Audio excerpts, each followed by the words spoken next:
Hello everyone, welcome back to my channel. कहानी शुरू करने से पहले मैं आप सबको थैंक यू कहना चाहती हूँ कि आप सब ने मेरा काम पसंद किया और मुझे इतना अच्छा रिस्पांस दिया। आप लोग ऐसे ही अच्छा रिस्पांस देते रहिए और मैं आपके लिए अच्छे अच्छे वीडियोस बनाती रहूंगी। वैसे एक और रिक्वेस्ट है मेरी, जितने भी लोग आप ये वीडियो देख रहे हैं प्लीज सब्सक्राइब माय चैनल ताकि मैं और भी ऐसे वीडियोस बनाती रहूं। सो इस वीडियो में मैं आपको एक्सप्लेन करने वाली हूँ Korean drama see you in my 19th life. कहानी की शुरुआत होती है हमारे फीमेल लीड से जिसका नाम बैन जी यूम है, जिसे अपने अब तक के सारे जन्म याद है कि वो उन जन्मों में कौन थी और उन जन्मों में उसने क्या क्या किया। अपने खुशी के, दुख के, उसे वो सारे पल याद है जो उसने अपने पिछले जन्मों में जिए थे। जियोम जब 9 साल की होती है तब उससे अपने पिछले जन्मों की सारी यादें याद आती है। उसके साथ ये हर जन्म में होता है। उसे हर जन्म में 8 से 9 साल की उम्र में अपने सारे जन्मों की यादें याद आती है। ये जियोम का 19वां जन्म होता है और जब ये यादें उसे मिलती है तो उसे अपने 18वें जन्म वाले दोस्त स्यूहा की याद आती है। उसे एक ही ख्याल आता है कि क्या वो जिंदा है। जियोम अपने 19वें जन्म में एक गरीब घर में पैदा हुई होती है जहाँ उसका बाप एक शराबी होता है जो शराब पी के घर आके अपनी बीवी को पैसों के लिए मारता है और तंग आने के बाद जियोम की माँ घर छोड़ के चली जाती है और इसके साथ जियोम को ये समझ में आ जाता है कि ये जिंदगी इतनी आसान तो नहीं होने वाली। जियोम पैसे कमाने के लिए टैलेंट शो में एज अ मल्टी टैलेंटर पार्टिसिपेट करती है जहाँ वो फ्लेमिंगो डांस करती है, अलग अलग भाषाओं में बोलती है, अलग अलग इंस्ट्रूमेंट्स बजाती है। दरअसल अपने पिछले जन्मों की यादों की वजह से वो ये सारे काम आसानी से कर पाती है। यार ऐसी मेमोरी तो मुझे भी चाहिए, बहुत ही ज्यादा जरूरत है मुझे इस लाइफ में। टैलेंट शोज में पार्टिसिपेट करने के बाद जियोम और भी शोज करती है और अच्छे खासे पैसे कमा लेती है,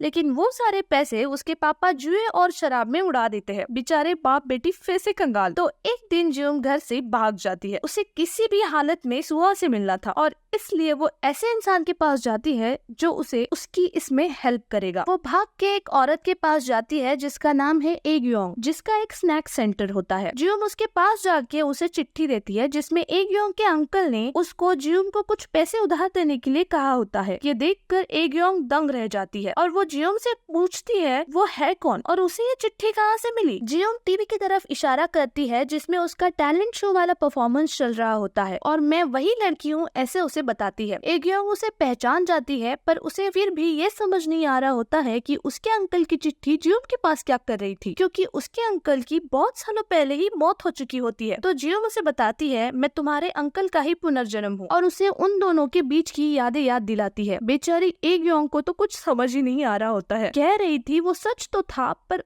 उस पे यकीन करना बहुत मुश्किल होता है। जियोम कहती है मैं जानती हूँ इस पर विश्वास करना मुश्किल है, थोड़ा वक्त लगेगा। फिलहाल आप ये समझो कि आप एक गरीब बच्चे की मदद कर रही हो और मुझे कुछ पैसे उधार दे दो। एग्योंग पूछती है कि वो इन पैसों का करेगी क्या, तो जियोम उसे बताती है उसे किसी से मिलने जाना है, वो है सुगा। कहानी जियोम के 18वें जन्म में शुरू होती है जहाँ वो स्कूल में पेंटिंग कर रही होती है और एक बच्चा आके उसकी पेंटिंग से टकराता है। उनमें थोड़ी सी नोकझोंक होती है और वो वहाँ से चला जाता है। दूसरे दिन वो अपने मॉम के साथ अपनी मॉम की फ्रेंड के घर मिलने जाती है। इत्तेफाक से वो सोहा की ही माँ होती है। दोनों सहेलियां मिलके अपने अपने बच्चों के बारे में बातें करते हैं। सोहा की माँ कहती है कि सोहा बहुत बिगड़ गया है, वो उसे जियोम, जिसका नाम उस जन्म में जून था, उसके जैसा समझदार कैसे बनाए। जून की माँ कहती है वो 2 साल पहले एक दिन अचानक ही समझदार हो गई, उसे भी नहीं पता ये कैसे हुआ। उधर जून सोहा के घर को एक्सप्लोर कर रही होती है। उसे सोहा भागते हुए दिखता है और वो उसके पीछे भागती है। सोहा स्विमिंग पूल में स्विमिंग कर रहा होता है। वो स्विमिंग पूल में डुबकी लगा के अंदर ही बैठ जाता है। बाहर आने पर जून उसे पूछती है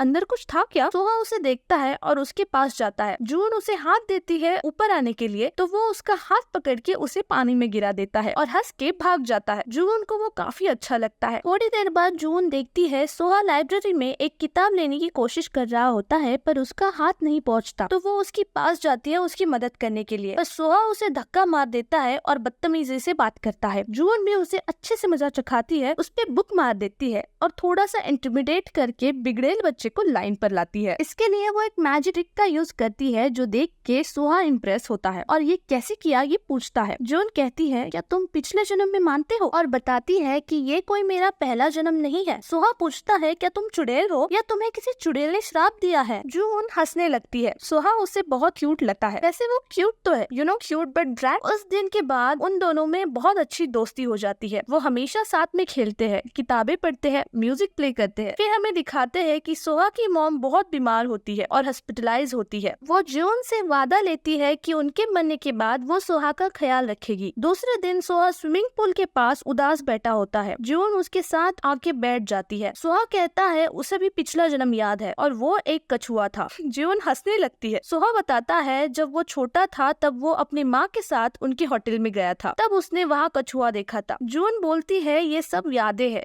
पिछला जन्म नहीं, तुम अभी नहीं समझोगे, तुम बच्चे हो। तो सोहा को गुस्सा आता है। वो कहता है वो बच्चा नहीं है। पूछती है तुम्हें बच्चा कहने पर इतना बुरा क्यों लगता है। सोहा बताता है उसकी माँ बीमार है, फिर भी उसका ख्याल रखती है क्योंकि वो बच्चा है। जून उसका मूड चेंज करने की कोशिश करती है और दोनों पानी में खेलने लगते हैं। जून उसको प्रॉमिस करती है कि वो हमेशा उसके साथ रहेगी। फिर प्रेजेंट में जून कहती है वो अपना प्रॉमिस पूरा नहीं कर सकी क्योंकि उसकी मौत हो गई। जून एग्योंग से पैसे मांगती है, कहती है वो बहुत टैलेंटेड है, वो उसको 10 गुना पैसे चुका देगी और एग्योंग को अपने स्नैक सेंटर में कुछ चेंजेस करने की सजेशंस भी देती है। एग्योंग इम्प्रेस हो जाती है और उसे पैसे दे देती है सोहा से मिलने के लिए। जाते जाते जियोंग एग्योंग से कहती है तुमने अब तक बहुत मेहनत की, अब इसके बाद तुम्हारा ख्याल तुम्हारे ये अंकल रखेंगे, और ये कह के वो वहाँ से चली जाती है। ये बात सुनकर एग्योंग काफी इमोशनल हो जाती है। जियोंग बड़ी मेहनत के बाद सोहा के घर के बाहर पहुँचती है और उसे याद आता है कि कैसे जब वो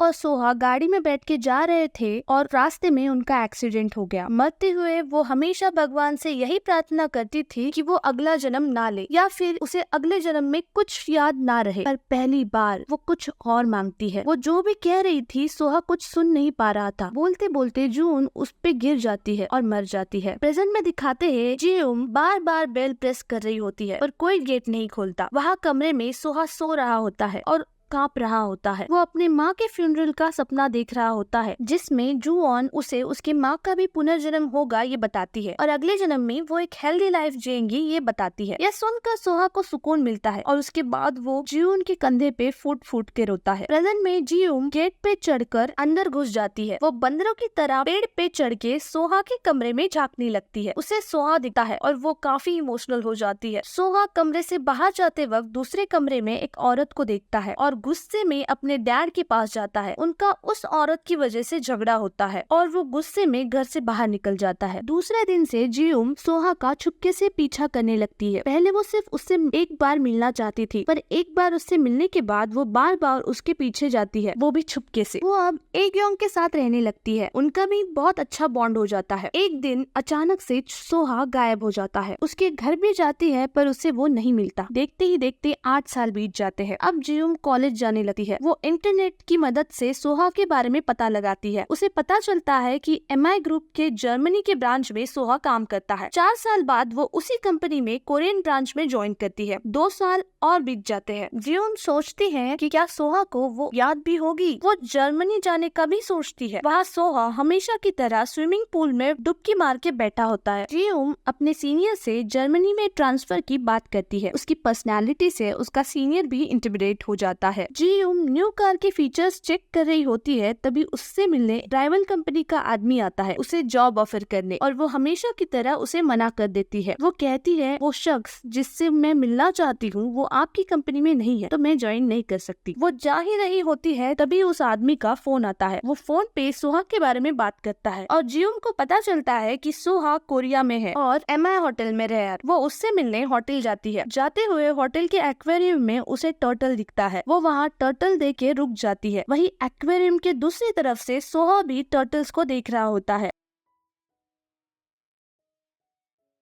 और दोनों एक दूसरे के सामने आ जाते हैं। सोहा वहाँ से चला जाता है। जियोंग भी उसके पीछे पीछे जाती है। सोहा स्विमिंग पूल के पास खड़ा होता है। उसे उसके माँ के साथ की यादें याद आती है। तभी जियोंग वहाँ आती है और उसे वही सवाल पूछती है जो उसने पिछले जन्म में उसे पूछा था। सोहा उसे देखता है, उसके पास बढ़ता है और कहता है कि ये एरिया सिर्फ पर्सनल यूज के लिए है और वो यहाँ से चली जा। सोहा वहाँ से चला जाता है। बेचारा उसे पहचान ही नहीं पाता। सोहा पूरे होटल का टूर करता है। जाते वक्त होटल में लगे अपनी माँ की फोटो को देख के वो मुस्कुराता है। थोड़ी देर बाद वो अपने डैड के ऑफिस में जाता है। उसके डैड उसे ऑफिस ज्वाइन करने के बाद क्या काम संभालना है ये बताते हैं। यहाँ हमें उनके बातचीत से पता चलता है कि इन दोनों के बीच के रिश्ते ठीक नहीं है। बचपन में हुए एक्सीडेंट की वजह से अब सोहा सुन नहीं पाता है और उसे कानों में मशीन लगानी पड़ती है। इस बात को लेकर भी उसके डैड थोड़े नाराज ही होते हैं। सोहा उन्हें बताता है कि वो कंपनी ज्वाइन ना करके अपने मॉम का होटल को फिर से चलाएगा। ये सुन के उसके डैड बहुत गुस्सा हो जाते हैं। दूसरे दिन सोहा घर की शिफ्टिंग कर रहा होता है। उसका दोस्त उसे होटल के लिए आए जॉब एप्लीकेशंस की फाइल दिखाता है, जिसमें उसे जीएम की सीवी भी मिलती है। उसकी एक्स्ट्रा ऑर्डिनरी क्वालिफिकेशंस को देख के और इतने कम उम्र में मिली अचीवमेंट्स को देख के ये दोनों थोड़े से दंग रह जाते हैं। दूसरे दिन वो उसे इंटरव्यू के लिए बुलाते हैं। जीउन केबिन के डोर को नॉक करके अंदर जाती है और सोहा को उसके सर ने मिस्टर मुन के नाम से बुलाती है। बार बार पुकारने के बाद भी वो पलट कर नहीं देखता। जीउन को समझ आता है सोहा अपनी हियरिंग एबिलिटी खो बैठा है। वो सोहा को नाम से बुलाती है और तभी सोहा पलटता है। वो एक दूसरे को इंट्रोड्यूस करते हैं और इंटरव्यू शुरू करते हैं। सोहा उसे पूछता है कि वो मोबिटी छोड़ के होटल में क्यों जॉब करना चाहती है। वो कहती है उसे इस होटल को पहले जैसा बनाना है जैसे वो 1997 में था। सोहा कहता है पर तब तो तुम पैदा भी नहीं हुई थी, तो तुम्हें कैसे पता। वो कहती है उसको उसकी आंटी ने पुरानी फोटोज दिखाई थी, वो देख के उसे ऐसा लगा। वो पूछता है आपको अरेबिक लैंग्वेज कैसे आती है, तो हमें पता चलता है जीउन के चौथे जन्म में वो एक अरेबिक आदमी थी। पर वो सोहा को बताती है कि उसे वहाँ काम करने का मौका मिला था और उसे ये भाषा बड़ी पसंद आई। सोहा सोचता है इसे कंपनी में काम करके 3 साल हुए हैं, इसने वहाँ काम कब किया। इतनी कम उम्र में जीउन की अचीवमेंट्स देख के बेचारा सोहा इंटिमिडेट हो जाता है और वो कहता है कि वो समझ गया जीउन को इस होटल में क्यों काम करना है, पर शायद ये जॉब उसके लिए नहीं है। जीउन कहती है अगर आपको फैसला लेने में कोई प्रॉब्लम है तो क्या हम डेट पे चले। और बेचारे सोहा की हालत खराब हो जाती है। बेचारा अच्छा खासा कॉफी पी रहा होता है, उसकी तो खांसी छूट जाती है। अपने आप को थोड़ा संभाल कर वो फिर से पूछता है। वो कहता है शायद उसने कुछ गलत सुना। जीउन कहती है नहीं, उसने सही सुना, क्या वो डेट पे चले। और इसी के साथ हमारे पहले एपिसोड का एंड हो जाता है। तो आपको क्या लगता है, क्या वो डेट पे जाएंगे? क्या होगा सोहा का जवाब? आगे जानने के लिए हम मिलेंगे अगले एपिसोड में। अब तक के लिए आप वीडियो को लाइक करें और चैनल को सब्सक्राइब करें। सारंगे।